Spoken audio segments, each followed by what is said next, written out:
하나님 말씀 구약성경 이사야 40장 3절입니다.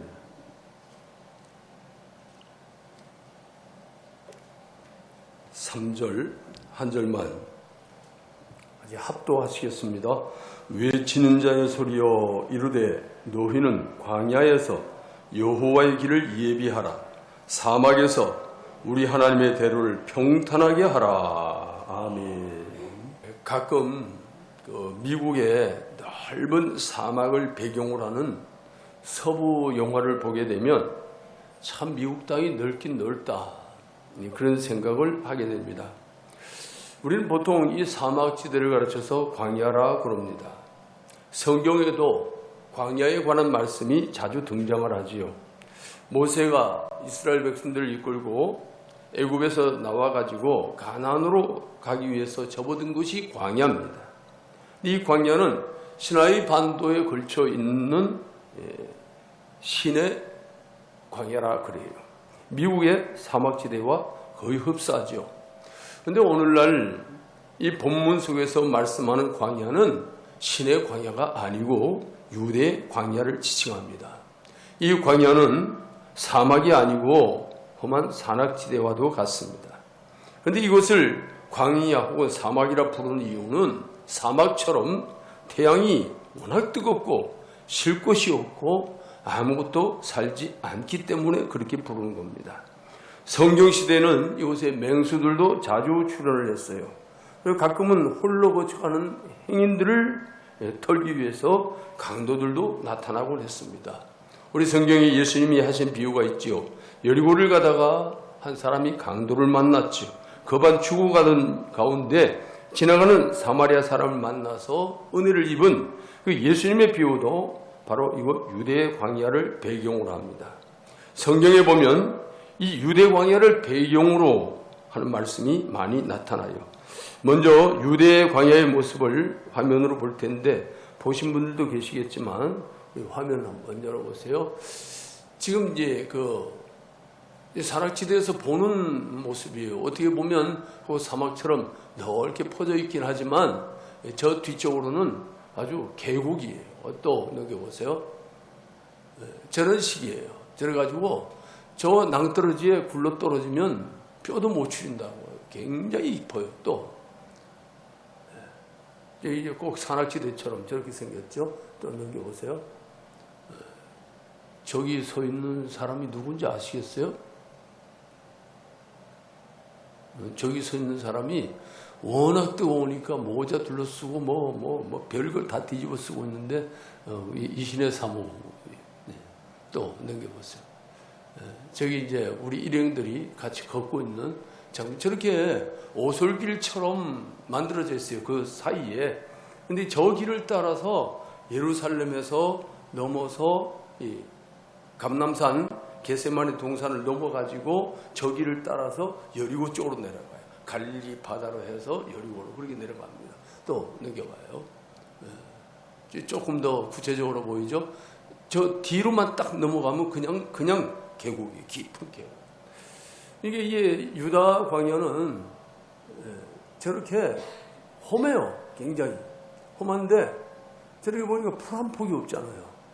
이게 동쪽, 남쪽은 한 폭이도 없어요. 한 폭이 없어요. 얼마나 뜨거운지 말도 못해요.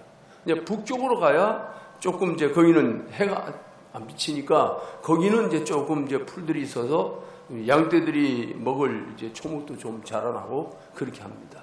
근데 어쨌든 동쪽, 남쪽 전혀 없고 서쪽도 뭐 해가 지면서 역시 뜨겁기 때문에 거기도 별로 식물이 자라지를 못해요.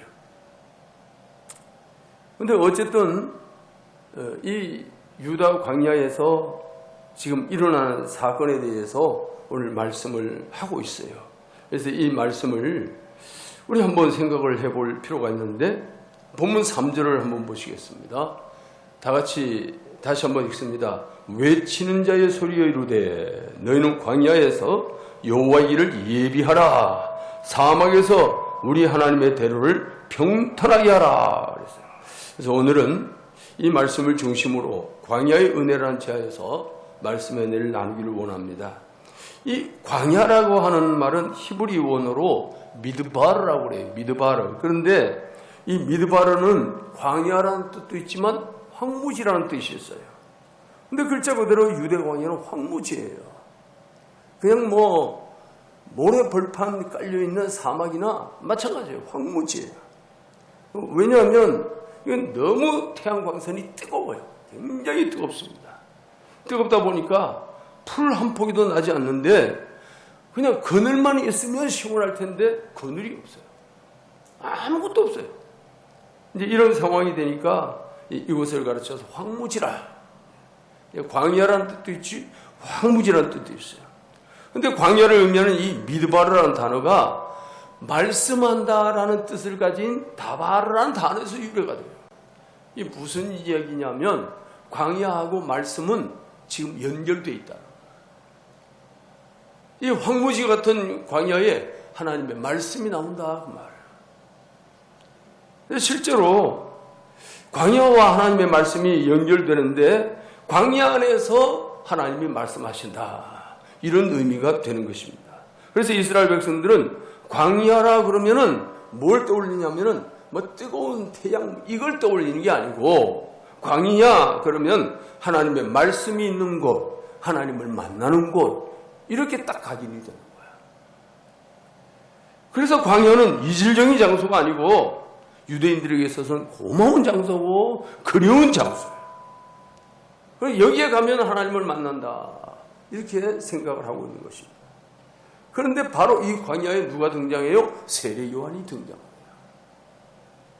이 광야에서 중요한 하나님의 메시지를 지금 선포하고 있는 것을 볼 수가 있습니다. 본문 3절 다시 보면 외치는 자의 소리여 이르되 그랬어요. 외치는 자의 소리여. 광야는 하나님의 말씀과 연결된다고 이미 말씀드렸죠. 여기 광야와 외치는 자는 하나로 연결돼요. 광야와 외치는 자. 다시 말씀드리면 광야에서 외치는 자는 바로 말씀하시는 하나님 자신. 말씀하는 하나님 자신. 그럼 세례 요한은 뭐냐? 세례 요한은 광야에서 말씀하시는 그 하나님의 소리. 하나님을 대변하는 소리다 그 말. 외치는 분은 하나님이고 그 외치시는 그 소리로는 세례 요한이 그 역할을 감당한다. 그런 얘기입니다. 우리의 그 문화적 사고로 생각을 하게 되면 광야에 뭐가 있다고 누가 있다고 거기서 말씀을 외치는가 이렇게 생각할 수 있잖아요. 광야가 무슨 사람 사는 것도 아니고 사람이 있어야 거기다 대고 외칠 텐데 이 광야에 뭐가 있다고 여기서 외치나. 우리 문화적 관점으로는 그렇게 생각할 수 있어요. 그런데 이스라엘 사람들의 문화적 사고로 생각을 하면 이게 가능한 얘기예요. 왜냐하면 이 광야에서 외친다고 하는 것은 광야에서 누가 들으라고 하는 그 의미가 아니고 하나님을 만나는 의미예요. 하나님. 광야에서 하나님을 만나고 말씀을 듣는 거예요. 들은 것을 와서 전해주는 거예요. 그러니까 세례 요한이 광야에 있었다 하는 이 이야기도 결국은 하나님을 만나는 시간이었다. 하나님 음성을 듣는 시간이었다. 하나님 일을 하는 사람들이 하나님의 말씀을 듣지 않고 하나님의 음성을 듣지 않고 하나님 일은 할 수가 없어요. 하나님을 만나는 그런 시간이 없다면 하나님 일은 할 수가 없는 거예요. 사람의 힘으로는 잠시 하는 것처럼 보여질지 모르지만 결국 그 생명은 길게 갈 수가 없지요. 하나님을 만나지 않고 하나님의 음성을 듣지 않고서는 결단코 하나님의 뜻을 이루어 드릴 수가 없는 것입니다. 그런데 세례 요한은 큰 사명자예요. 큰 사명자이기 때문에 그런 하나님을 만나지 않으면 안 되고 음성을 듣지 않으면 안 되는 거예요. 그래서 지금 하나님의 사역자들은 당시에 선지자들도 그렇고 뭐 세례 요한이 그렇고 예수님도 그렇고 광야에 있어야 정상입니다. 광야를 거치지 않으면 그들이 하나님의 음성을 들었다고 하는 증거가 없어요. 광야를 거쳤다 나와야 아하 하나님을 만나고 왔구나. 우리가 좀 답답하고 그러면 산에 기도하러 올라가지요. 요즘은 기도하러 올라가는 사람이 거의 없는 것 같아요. 그런데 우리가 막 성장할 때만 해도 산기도 엄청나게 했어요. 우리 도남 지역에서도 제가 전사 시절에 하여간 뭐 원로 사모님을 위시해가지고 권사님들하고 이 삼각산을 얼마나 다녔는지 몰라요.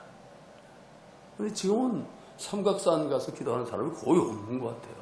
못하게 하는 건지 안 하는 건지 잘은 모르지만 저도 뭐 가본 지 오래되고 그러게 돼요. 요즘 뭐 하늘산 기도원이나 이런 데를 가봐도 별로 없어요. 한국 교회가 기도의 열기가 식어가고 있다 그 말이에요. 지금. 이 기도의 열기가 식어간다는 것은 교회 생명력이 점점 꺼져가고 있다고 말이죠. 상당히 우리의 마음을 슬프게 하는 대목이에요. 너나 할 것 없이 시대가 아무리 변하고 과학이 발달하고 문화가 변하고 다 변해도 하나님과 이 기도 시간 이거는 변할 수가 없는 거예요. 기도 시간이 줄어들면 그만큼 하나님과의 관계 속에서 멀어지는 거야. 아무리 성경을 묵상을 하고 아무리 이 말씀을 많이 희박하게 연구를 하고 했어도 기도의 시간이 줄어드는 것은 그만큼 하나님과의 관계 속에서 멀어지는 거야. 이게 두려운 겁니다. 우리는 다시 기도의 열기를 지펴야 돼요. 기도의 열기가 다시 살아나야 돼요. 그것이 교회가 사는 거고 그것이 나라 사는 거예요. 내 가정이 사는 거예요. 그런데 오늘 이 세례 요한은 광야에서 하나님을 만나는 이런 모습을 볼 수가 있어요. 이 시대를 살아가는 사역자들도 엄밀히 말씀드리면 광야에서 외치신 하나님의 소리예요. 하나님의 소리. 그래서 그분의 말씀이 아닌 다른 이야기를 하게 되면 그것은 결코 그분의 소리가 될 수가 없는 거예요. 하나님이 하고자 하시는 그 말씀을 듣고 전해줘야 하나님의 소리가 될 텐데 그 말씀을 듣지 않고 자기 소리를 하게 되면 그거는 하나님의 소리가 아니다. 그러니까 직분을 가지고 하나님의 소리를 하는 게 아니고 광야에서 하나님을 만나는 시간이 없으면 하나님의 소리로서는 부적격하다. 그런 얘기예요. 두 번째로 세례 요한은 이 광야에서 뭘 외치냐면 여호와의 길을 예비하라. 여호와의 길을 예비하라. 이 본문 3절 중반절에 너희는 광야에서 여호와의 길을 예비하라. 그렇게 말씀을 하죠. 광야에서 여호와의 길을 예비해야 되는 이유는 여기서 하나님을 만나고 그분의 음성을 들을 수 있기 때문에 그런 거예요. 이 예비하라는 말은 이게 가다가 탁 돌아간다 이런 뜻이에요. 돈다. 방향을 바꾸는 거예요. 방향을 바꾸고. 그래서 무엇을 지금 향하게 하는 거예요. 다시 말씀드리면 세상을 향하던 발걸음을 딱 잡아 돌려가지고 하나님을 향하게 만드는 거예요. 이것이 예비하는 거예요. 이 길을 예비하는 것은 무엇이냐? 하나님을 향하게 만들어라 그 말이에요. 지금 이 유대인들 사회에서 보면 유대 사회가 그 당시에 얼마나 타락되어 있는지 몰라요. 그 타락되어 있는 그 유대 사회를 향해서 이들이 하나님을 향하여 길을 바꾸게 하라. 이런 하나님의 길을 예비하라는 것은 바로 그런 뜻입니다. 그러니까 너희들은 분명하고 확실하게 여호와를 향하여 방향을 바꾸라. 그것도 명령이에요. 내가 해도 되고 안 해도 되고 그런 게 아니에요. 반드시 돌아서야만 돼. 반드시 하나님께로 향해야만 돼. 그것이 사는 길이다. 그렇지 않으면 너희는 다 죽는다. 그 말입니다. 그러니까 세례 요한은 이것을 전하지 않으면 안 되는 사명이 딱 주어진 거야. 반드시 전해줘야 되는 거야. 그러니 하나님 음성을 듣지 않고 어떻게 전하겠어요? 그래서 세례 요한은 날 때부터 하나님 앞에서 자라나. 우리 좀 이따가 참 찾아보기로 하고 마가복음 1장 3절을 한번 보세요. 마가복음 1장 3절 다 같이 읽습니다. 광야에 외치는 자의 소리가 있어 이르되 너희는 주의 길을 준비하라. 그의 오실 길을 곧게 하라. 기록된 것과 같이. 이거는 이미 이사야서에서 기록된 걸 그대로 인용을 해갖고 들어오는 거죠. 그리고 외치는 자의 소리가 그 광야에 있다. 너희는 주의 길을 예비하라. 너희는 그의 행도를 곱게 만들라. 그런 뜻이에요. 직역을 하면. 이게 주의 길이 뭐냐? 메시아이신 예수 그리스도, 그분이 오셔서 하나님의 일을 행하실 수 있도록 준비하라. 그래서 세례 요한의 사명은 예수님의 길을 준비하는 사명자예요. 예수님이 오셔서 하나님 일을 행할 수 있도록 너는 준비하라. 그래서 세례 요한은 다니면서 회개하라, 천국이 가까이 왔느니라. 회개하라, 천국이 가까이 왔느니라. 그걸 외치고 다녔던 거예요. 세 번째는 하나님의 대로를 평탄하게 하라. 그렇게 말씀해요. 우리 본문 3절 하반절에 사막에서 우리 하나님의 대를 평탄하게 하라. 여기는 사막이라고 번역이 됐죠.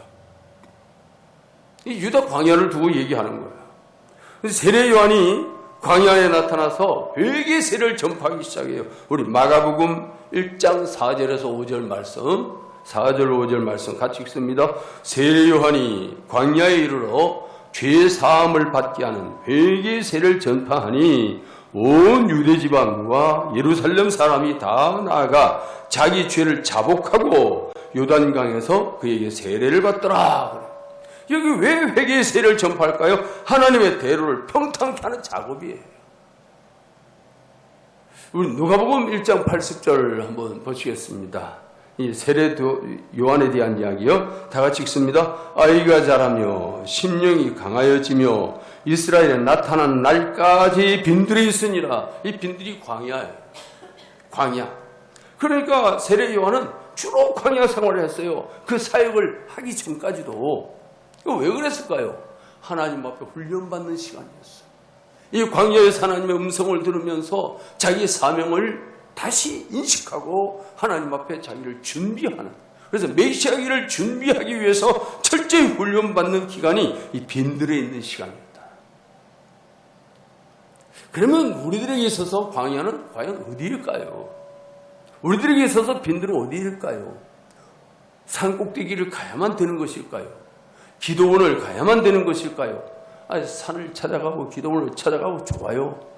좋은 일이. 근데 중요한 것은 지금 어디냐의 문제가 아니에요. 어디냐의 문제가 아니라 내가 내 심령 속에서 하나님을 날마다 만날 수 있어야 돼요. 내 심령이 광야와 같아서 하나님의 음성이 날마다 솟구쳐 나와야 되는 거예요. 이게 정상으로 돌아가는 거예요. 하나님과의 관계가 끊어져 버리면 그분의 음성을 들을 수 없고, 그분의 음성을 듣지 못하면 나는 하나님 일을 할 수가 없는 거예요. 우리 믿음이라는 것도 말씀을 들어야 믿음이 생기는 거지. 말씀을 들어야. 그런데 주일날 목사님의 설교를 한번 듣고 그 믿음이 얼마나 생길까요? 내 심령에서 들려지는 말씀을 자꾸 들어야 돼. 이 심령 속에서 하나님의 말씀이 자꾸 솟아 올라와야 돼. 그러려면 어떻게 해야 돼요? 평소에 말씀을 늘 묵상을 하고 있어야지. 그래야 어떤 상황 속에서 적재적소에서 그 맞는 말씀이 떠올라오죠. 그 말씀을 들어야 내 심령이 사는 거예요. 세례 요한은 그 훈련을 위해서 광야에 있었다. 그러니까 세례 요한이 이 광야 생활을 하지 않았다면 세례 요한도 하나님의 음성을 듣지 못했을 거고 사람들도 그를 인정하지 않았을 거예요. 어쨌든 광야에서 훈련받는 기간이 있어야 사람들도 하나님의 사람이구나 인정을 한단 말이에요. 예수님도 공생일을 시작하시기 위해서 세례 요한에게 세례를 받으시죠. 곧바로 성령의 이끌림을 받아 어디로 가요? 광야로 가시는 광야로. 광야로 가서 사단의 시험을 받으시는 장면이 나와요. 이 모든 과정이 하나님의 대로를 평탄하게 하는 작업이었어요. 이스라엘이 광야에서 훈련받을 때도 하나님은 그들과 함께 하셨습니다. 그리고 그들을 보호하시고 가르치고 인도하셨어요. 이것이 광야의 은혜예요. 광야의 은혜. 광야에는 아무것도 없는 것 같아요. 아무것도 없는 그 속에 하나님이 함께 계시는 거예요. 그리고 하나님의 음성만 들려지는 거예요. 하나님을 만나는 것이 바로 그것이었어요. 이게 광야의 은혜예요. 오늘 우리도 광야와 같은 이 세상에서 살아갈 때 하나님의 성령이 친히 우리를 인도하시고 우리를 가르쳐 주시고 우리를 깨닫게 하시고 도와주셔서 삶이 윤택하고 육체가 건강하고 영혼이 새로워지는 이 놀라운 은혜가 날마다 풍성히 마시기를 예수님의 이름으로 축복합니다.